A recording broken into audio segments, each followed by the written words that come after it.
আসসালামু আলাইকুম রহমতুল্লাহ। প্রিয় দর্শক, আমার এই ভিডিওতে আপনাদের স্বাগতম। দর্শক, বাংলা নিউজ 24.com এর রিপোর্ট অনুযায়ী আগামী কয়েকদিনের মধ্যে অদ্ভুত এক ঘটনা ঘটতে যাচ্ছে। হাফিজ বিএনপি স্থায়ী কমিটির সদস্য মেজর অবসরপ্রাপ্ত হাফিজউদ্দিন আহমেদ বলেছেন, আগামী কয়েকদিনের মধ্যে অদ্ভুত এক ঘটনা ঘটতে যাচ্ছে। সেটি হলো, সারা পৃথিবীতে সংবিধান সংশোধন করে নির্বাচিত প্রতিনিধিরা, কিন্তু বাংলাদেশে তা করছেন একদল অনির্বাচিত লোক। মঙ্গলবার 19 আগস্ট বিকেলে রাজধানীর আন্দোলন চীনমন্ত্রী সম্মেলন কেন্দ্রে জাতীয়তাবাদী স্বেচ্ছাসেবক দলের 45তম প্রতিষ্ঠা বার্ষিকী উপলক্ষে আয়োজিত আলোচনা সভায় বিশ্বরুদ্ধির বক্তব্যে তিনি একথা বলেন।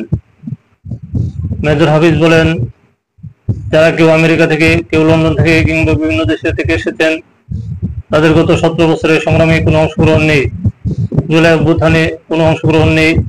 তারা বাংলাদেশের সংবিধানকে ছুঁড়ে ফেলে দিতে চান। তিনি বলেন, 71-এর রক্তক্ষয়ী মহান মুক্তিযুদ্ধে সংগঠিত হয়েছিল। সেই যুদ্ধ শুরু করেছিলেন আমাদের নেতা মেজর জিয়াউর রহমান। রাজনৈতিক দলগুলো যখন পৃষ্ঠ প্রদর্শন করেছে, জনগণকে আশার বাণী শোনানোর জন্য কাউকে খুঁজে পাওয়া যায়নি। সেই মহেন্দ্রক্ষণে জনতার কণ্ঠস্বর হয়ে আবির্ভূত হয়েছিলেন মেজর জিয়াউর রহমান। কারণের শক্তি প্রসঙ্গে তিনি আরো বলেন, বিশ্ববাসী মাথাপিছু আয় দেখে আমাদের দরিদ্র দেশের কাতারে ফেলতে চায়, কিন্তু ইউরোপ আমেরিকার বহু পরাশক্তি, যাদের রিজার্ভে বহু ডলার থাকে, বাংলাদেশ তাদের চেয়ে অনেক ধনী, কারণ বাংলাদেশে আবু সাইদের মতো সন্তান জন্মগ্রহণ করেছে। বিএনপি নেতা বলেন, নিরস্ত্র হয়ে গণতন্ত্র প্রতিষ্ঠার জন্য বুলেটের সামনে বুক পেতে দিতে পারে এরকম উদাহরণ পৃথিবীতে বেশি নেই। বিশেষত এরকম পরাশক্তি যারা বহু গর্বে গর্বিত, তাদের মধ্যে তো মোটেও নেই। সুতরাং আমাদের গর্ব করার মতো অনেক কিছু আছে।